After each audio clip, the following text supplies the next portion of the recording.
Messi ചതിച്ചാശാനെ എന്നുള്ളൊരു തമാശയിലും ട്രോളിലും തുടങ്ങിയ വിവാദം ഇന്നിതാ കോടികളുടെ കുംഭകോണത്തിന്റെ വക്കിൽ എത്തി നിൽക്കുകയാണ്.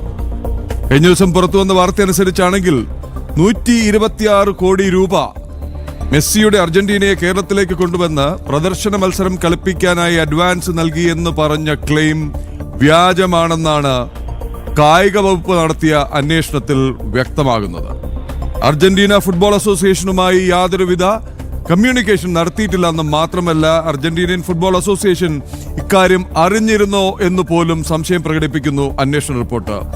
2, ഈ പരിപാടിയുടെ മുഖ്യ സ്പോൺസറായ റിപ്പോർട്ടർ ബ്രോഡ്കാസ്റ്റിംഗ് കമ്പനി, അതായത് നമ്മുടെ മുട്ടിൽ മരമുറി കേസിലെ പ്രതികളുടെ ഉടമസ്ഥതയിലുള്ള കമ്പനി ഒരു അമേരിക്കൻ ഏജൻസി വഴി അർജന്റീനിയൻ ഫുട്ബോൾ അസോസിയേഷന് നൽകി എന്നായിരുന്നു അവകാശവാദം. എന്നാൽ ഈ പണമിടപാടിന് രേഖകൾ ഇല്ല, തെളിവുകൾ ഇല്ല.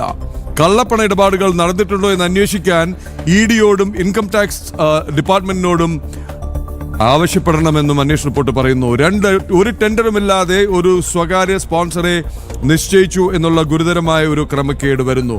3, അർജന്റീനൻ ടീമിനെയും മെസ്സിയെയും ക്ഷണിക്കാനായി മുൻ കായിക മന്ത്രിയും ഒരു സംഘം ഉദ്യോഗസ്ഥ വൃന്ദവും സന്ദർശിച്ചത് സ്പെയിൻ. ലാ ലിഗ എന്ന് കേട്ടിട്ടുണ്ട്. അത് സ്പാനിഷ് ഫുട്ബോൾ ലീഗാണെന്നാണ് നമ്മുടെ അനൂപ് ചന്ദ്രശേഖരൻ പറയുന്നത്. പക്ഷേ ഈ ലാ ലിഗ നടക്കുന്ന സ്പെയിനിൽ പോയിട്ട് അർജന്റീനൻ ഫുട്ബോൾ അസോസിയേഷനെയും മെസ്സിയെയും ക്ഷണിക്കാൻ ഉണ്ടായ നടപടി, ആ യാത്ര, ആ വിനോദയാത്രയെക്കുറിച്ച് ദുരൂഹതകൾ ഏറെ. അതോ ഇനി അർജന്റീനിയൻ ഫുട്ബോൾ അസോസിയേഷൻ പ്രതിനിധികളും മെസ്സിയുടെ മാനേജറും ഒക്കെ ലാലിഗയ്ക്കിടയിൽ സ്പെയിനിൽ വന്നിരുന്നോ എന്നുള്ളത് എനിക്കറിയില്ല. എന്തായാലും വൻ സാമ്പത്തിക ക്രമക്കേടിൽ വിജിലൻസ് അന്വേഷണവും കേന്ദ്ര ഏജൻസികളുടെ അന്വേഷണവും വേണമെന്ന് കേന്ദ്ര ഏജൻസികളെ അത്ര വലിയ താല്പര്യമൊന്നുമില്ലാത്ത സംസ്ഥാന സർക്കാരും സർക്കാരിന്റെ മന്ത്രിയുമൊക്കെ പറയുന്നു എന്നാണ് നമുക്ക് മനസ്സിലാകുന്നത്. ഈ വാർത്ത എന്റെ ശ്രദ്ധയിൽപ്പെട്ടത്, ഞാൻ ഇടയ്ക്ക് വായിക്കുന്ന, ഒരുപക്ഷെ സ്ഥിരമായി വായിക്കുന്ന ഒരു ഫേസ്ബുക്ക് എഴുത്തുകാരനുണ്ട്, ബൈജു സ്വാമി അറിയപ്പെടുന്ന ഒരു കോൺഗ്രസ് അനുകൂലിയാണ്. എന്നാലൊരു ബ്ലൈൻഡ്, അന്തം വിട്ട ഒരു കൊങ്ങിയല്ല. അദ്ദേഹം VD സതീശൻ മുഖ്യമന്ത്രി ആയപ്പോഴൊക്കെ അനുകൂലിച്ച ആളാണ്. വിമർശനങ്ങൾ ഉയർന്നപ്പോൾ പ്രതിരോധിച്ച ആളാണ്. അദ്ദേഹത്തിന്റെ ഞാൻ മനസ്സിലാക്കിയിടത്തോളം, നേരിട്ട് സംസാരിക്കാൻ കഴിഞ്ഞിട്ടില്ലെങ്കിൽ മനസ്സിലാക്കിയിടത്തോളം ബൈജു സ്വാമി ഒരു സാമ്പത്തിക വിദഗ്ധനാണ്. ഇൻവെസ്റ്റ്മെന്റ് കാര്യങ്ങളെക്കുറിച്ചൊക്കെ അഗാധമായ അറിവുള്ള കക്ഷിയാണ്. പല കാര്യങ്ങളിലും ഒരുപക്ഷെ ഒരു സാധാരണ ഈ വെറുതെ വന്നിരുന്ന FBയിലും അവിടെ ഇവിടെയൊക്കെ കുറിക്കുന്നവരിൽ നിന്ന് അദ്ദേഹം വ്യത്യസ്തനാണ്. ഒരു ക്ലാസ് ഉള്ളൊരു FB കുറിപ്പുകാരനാണ്. അദ്ദേഹം ഇക്കാര്യം എഴുതിയിരുന്നു. അദ്ദേഹത്തിൻ്റെതായ ഭാഷയിൽ പറഞ്ഞാൽ ആൻഡപ്പൻ മെസ്സിയെ കൊണ്ടുവരാൻ അവകാശപ്പെട്ടുകൊണ്ട് 126 കോടി അർജന്റീനിയൻ ഫുട്ബോൾ ഫെഡറേഷൻ കൈമാറി എന്നത് വ്യാജമാണ് എന്നും അയാൾക്ക് കേരള GST വകുപ്പ് നോട്ടീസ് അയച്ചു ചോദ്യം ചെയ്തപ്പോൾ അയാൾ മറ്റേതോ കമ്പനിക്കാണ് തുക കൈമാറിയെന്ന് മൊഴി കൊടുത്തു എന്നതും ദുരൂഹമാണ് എന്ന് അദ്ദേഹം പോസ്റ്റ് ചെയ്തിരുന്നു. ആ വാർത്ത ഇപ്പോൾ പുറത്തു വന്നു കഴിഞ്ഞിരുന്നു.